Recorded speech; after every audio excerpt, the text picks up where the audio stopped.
Minhas amigas e meus amigos, nos últimos meses uma tristeza infinita vem apertando meu coração. O Brasil está vivendo um dos piores períodos de sua história. Com quase 130 mil mortos e mais de 4 milhões de pessoas contaminadas, despencamos em uma crise sanitária, social, econômica e ambiental nunca vista. Mais de 200 milhões de brasileiros e brasileiras acordam todos os dias, sem saber se seus parentes, amigos ou eles próprios estarão saudáveis e vivos à noite. A esmagadora maioria dos mortos pelo coronavírus é de pobres, pretos, pessoas vulneráveis que o Estado abandonou. Na maior e mais rica cidade do país, as mortes pelo Covid-19 são 60% mais altas entre pretos e pardos da periferia, segundo os dados das autoridades sanitárias.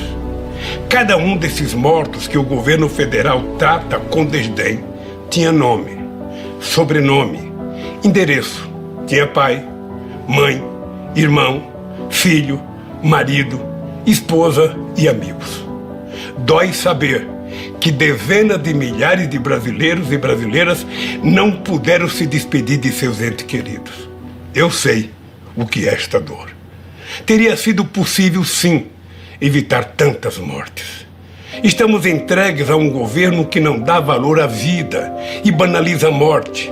Um governo insensível, irresponsável e incompetente, que desrespeitou as normas da Organização Mundial da Saúde e converteu o coronavírus em uma arma de destruição em massa. Os governos que emergiram do golpe congelaram recursos e sucatearam o Sistema Único de Saúde, o SUS, respeitado mundialmente como modelo para outras nações em desenvolvimento. E o colapso só não foi maior ainda graças aos heróis anônimos, as trabalhadoras e os trabalhadores do sistema de saúde. Os recursos que poderiam estar sendo usados para salvar vidas foram destinados a pagar juros ao sistema financeiro. O Conselho Monetário Nacional acaba de anunciar que vai sacar mais de 300 bilhões de reais dos lucros das reservas que nossos governos deixaram. Seria compreensível se essa fortuna fosse destinada a socorrer o trabalhador desempregado ou a manter o auxílio emergencial de R$600 enquanto durar a pandemia. Mas isso não passa pela cabeça dos economistas do governo. Eles já anunciaram que esse dinheiro vai ser usado para pagar os juros da dívida pública. Nas mãos dessa gente, a saúde pública é maltratada em todos os seus aspectos. A substituição da direção do Ministério da Saúde por militares sem experiência médica ou sanitária é apenas a ponta do iceberg. Em uma escalada autoritária, o governo transferiu centenas de militares da ativa e da reserva para a administração federal, inclusive em muitos postos-chave, fazendo lembrar os tempos sombrios da ditadura.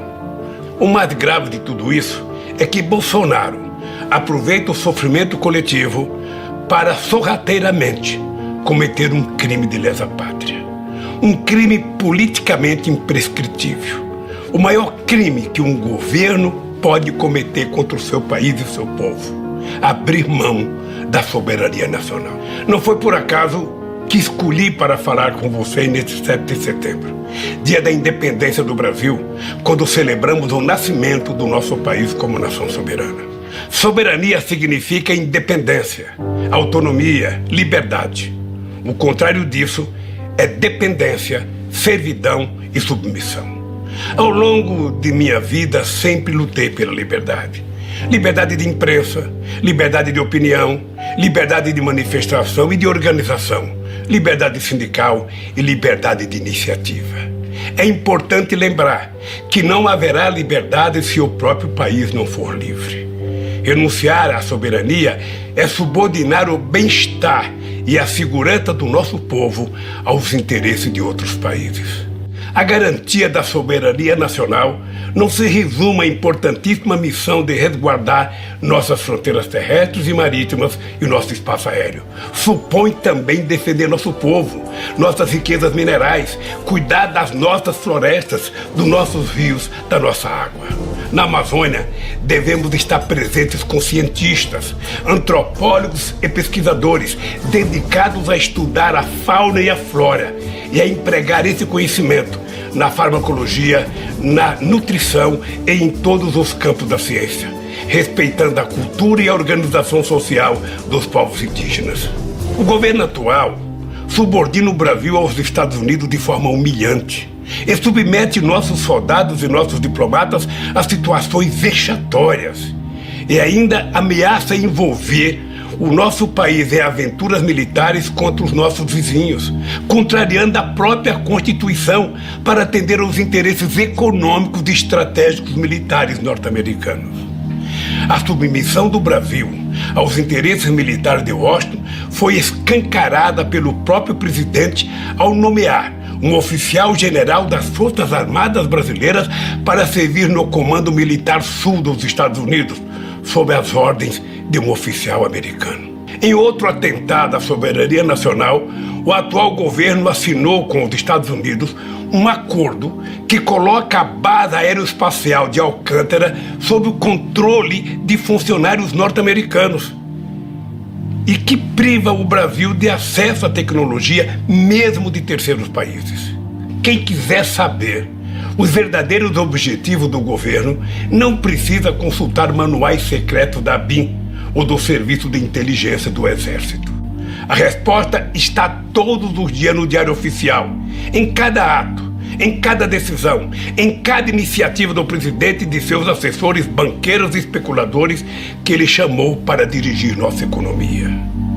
Instituições centenárias, como o Banco do Brasil, a Caixa Econômica Federal e o BNDES, que se confundem com a história do desenvolvimento do país, estão sendo esquartejadas e fatiadas ou simplesmente vendidas a preço vil. Bancos públicos não foram criados para enriquecer famílias. Eles são instrumento do progresso, financiam a casa do pobre, a agricultura familiar, as obras de saneamento e a infraestrutura essencial ao desenvolvimento. Se olharmos para o setor energético, veremos uma política de terra arrasada igualmente predadora. Depois de colocar à venda por valores ridículos as reservas do pré-sal, o governo desmantela a Petrobras. Venderam a distribuidora e os gasodutos foram alienados. As refinarias estão sendo esquartejadas. Quando só restarem os cacos, chegarão as grandes multinacionais para arrematar o que tiver sobrado de uma empresa estratégica para a soberania do Brasil. Meia dúzia de multinacionais ameaçam a renda de centenas de bilhões de reais do petróleo e do pré-sal, recursos que constituiriam um fundo soberano para financiar uma revolução educacional e científica. A Embraer, um dos maiores trunfos do nosso desenvolvimento tecnológico, só escapou da sanha entreguista em função das dificuldades da empresa que iria adquiri-la, a Boeing, profundamente ligada ao complexo industrial militar dos Estados Unidos. O desmanche não termina aí. O furor privatista do governo pretende vender na Bacia das Almas a maior empresa de geração de energia da América Latina, a Eletrobras, uma gigante com 164 usinas, 2 delas termonucleares, responsável por quase 40% da energia consumida no Brasil. A demolição das universidades, da educação e o desmonte das instituições de apoio à ciência e tecnologia, promovido pelo governo, são ameaça real e concreta à nossa soberania.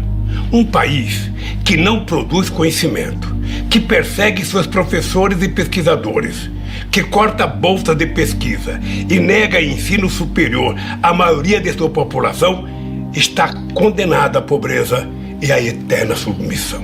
A obsessão destrutiva desse governo deixou a cultura nacional entregue a uma sucessão de aventureiros. Artistas intelectuais clamam pela salvação da Casa de Rui Barbosa, da Funarte, da Ancine.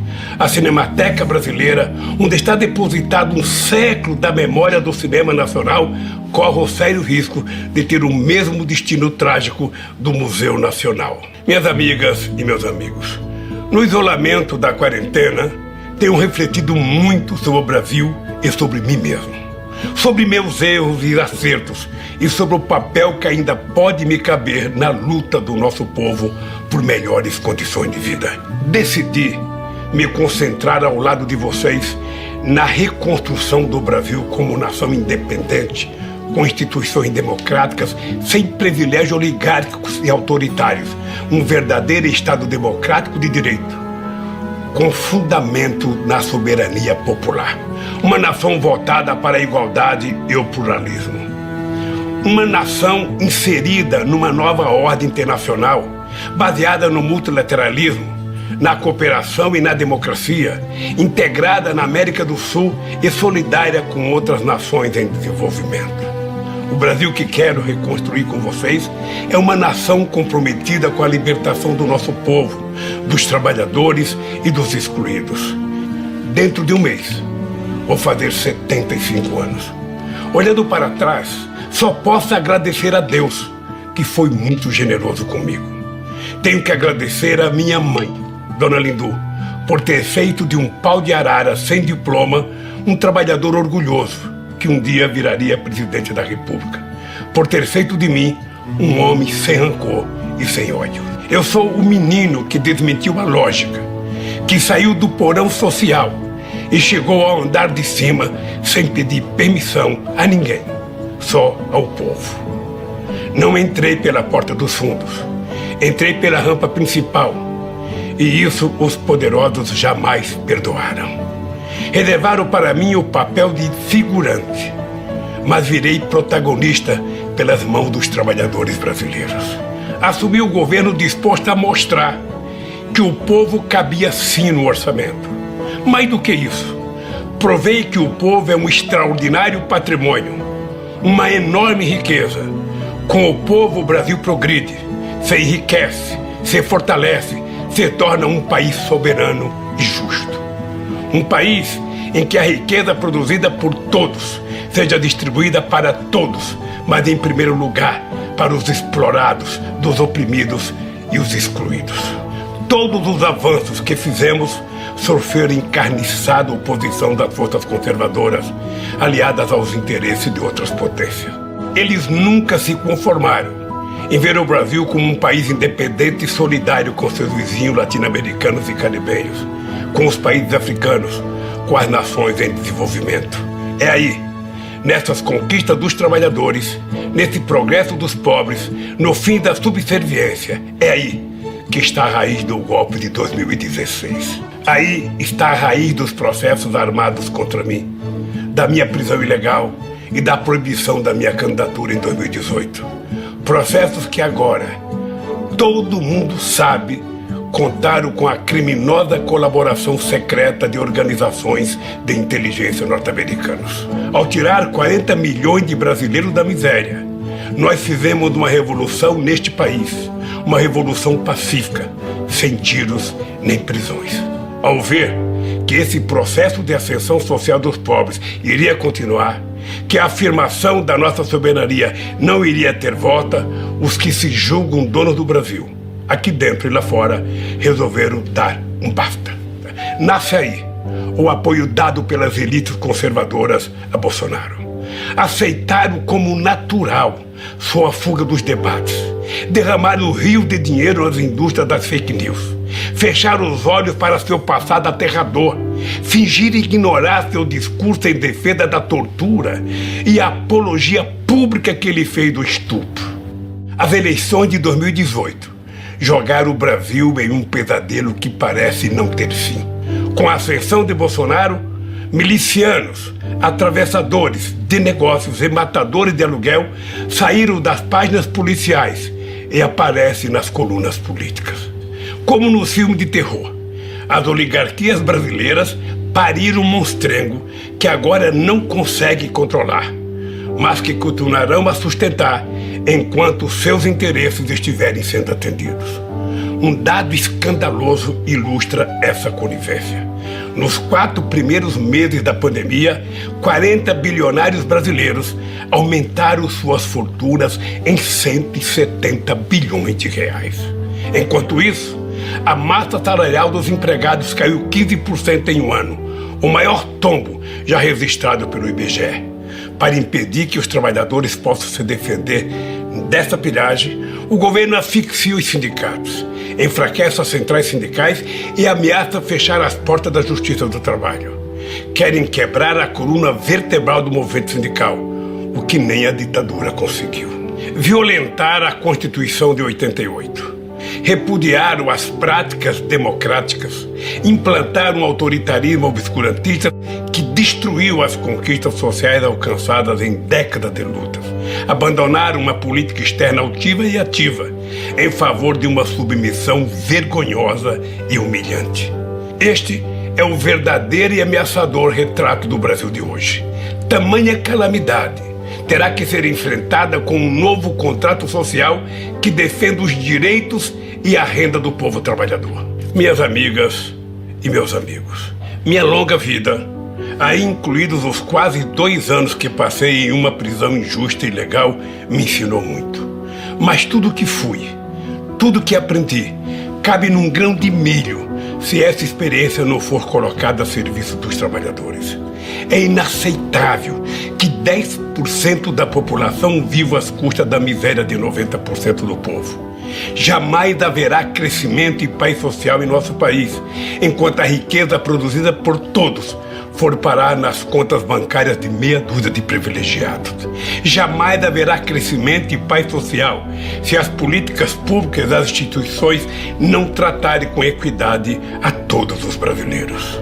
É inaceitável que os trabalhadores brasileiros continuem sofrendo os impactos perversos da desigualdade social. Não podemos admitir que nossa juventude negra tenha suas vidas marcadas por uma violência que beira genocídio. Desde que vi, naquele terrível vídeo, os 8 minutos e 43 segundos de agonia de George Floyd, não paro de me perguntar: quantos George Floyd nós tivemos no Brasil? Quantos brasileiros perderam a vida por não serem brancos? Vidas negras importam, sim, mas isso vale para o mundo. Vale para os Estados Unidos e vale também para o Brasil. É intolerável que nações indígenas tenham suas terras invadidas e saqueadas e suas culturas destruídas. O Brasil que queremos é o do Marechal Rondon e dos irmãos Vilas Boas, não o dos grileiros e dos devastadores de florestas.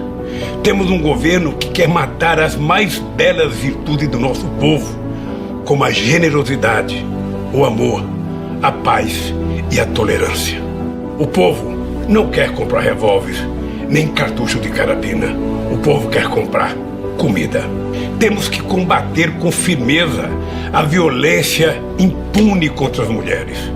Não podemos aceitar que um ser humano seja estigmatizado por seu gênero. Repudiamos o escárnio público com os quilombolas. Condenamos o preconceito que trata como seres inferiores, pobres, que vivem nas periferias das grandes cidades. Até quando conviveremos com tanta discriminação, tanta intolerância e tanto ódio? Meus amigos e minhas amigas, para reconstruirmos o Brasil pós-pandemia, precisamos de um novo contrato social entre todos os brasileiros.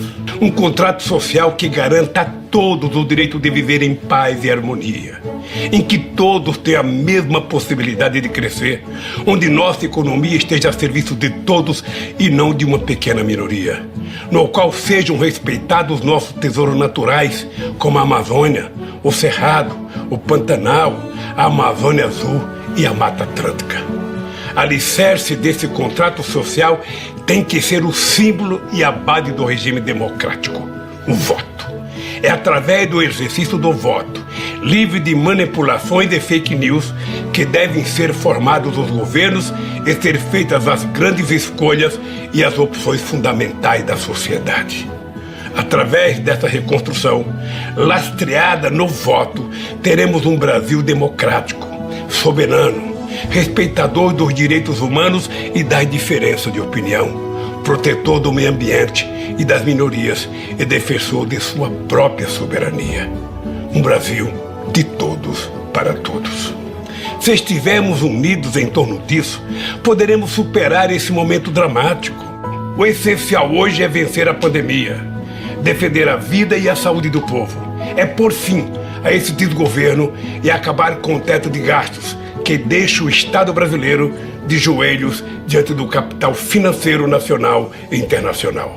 Nessa empreitada árdua, mas essencial, eu me coloco à disposição do povo brasileiro, especialmente dos trabalhadores e dos excluídos. Minhas amigas e meus amigos, queremos um Brasil em que haja trabalho para todos. Estamos falando de construir um estado de bem-estar social que promova a igualdade de direitos, em que a riqueza produzida pelo trabalho coletivo seja devolvida à população segundo a necessidade de cada um. Um Estado justo, igualitário e independente, que dê oportunidade para os trabalhadores, os mais pobres e os excluídos. Esse Brasil dos nossos sonhos pode estar mais próximo do que aparenta. Até os profetas de Wall Street e da City de Londres já decretaram que o capitalismo, tal como o mundo conhece, está com seus dias contados. Levaram séculos para descobrir uma verdade inquestionável que os pobres conhecem desde que nasceram. O que sustenta o capitalismo não é o capital, somos nós, os trabalhadores. É nessa hora que me vem à cabeça esta frase que li num livro de Victor Hugo, escrito há 1 século e meio, e que todo trabalhador deveria levar no bolso, escrita em um pedacinho de papel para jamais esquecer. É do inferno dos pobres que é feito o paraíso dos ricos. Nenhuma solução, porém, terá sentido sem o povo trabalhador como protagonista. Assim como a maioria dos brasileiros não acredito e não aceito os chamados pactos pelo alto com as elites. Quem vive do próprio trabalho não quer pagar a conta dos acertos políticos feitos no andar de cima. Por isso, quero reafirmar algumas certezas pessoais. Não apoio, não aceito e não subscrevo qualquer solução que não tenha participação efetiva dos trabalhadores. Não contem comigo para qualquer acordo em que o povo seja mero coadjuvante. Mais do que nunca, estou convencido de que a luta pela igualdade social passa sim por um processo que obriga os ricos a pagar impostos proporcionais às suas rendas e às suas fortunas. E esse Brasil, minhas amigas e meus amigos, está ao alcance das nossas mãos. Posso afirmar isso olhando nos olhos de cada uma e de cada um de vocês. Nós provamos ao mundo que o sonho de um país justo e soberano pode sim se tornar realidade. Eu sei, vocês sabem, que podemos de novo fazer do Brasil o país dos nossos sonhos. E dizer do fundo do meu coração, estou aqui, vamos juntos reconstruir o Brasil. Ainda temos um longo caminho a percorrer juntos. Fiquem firmes, porque juntos nós somos fortes. Viveremos e venceremos.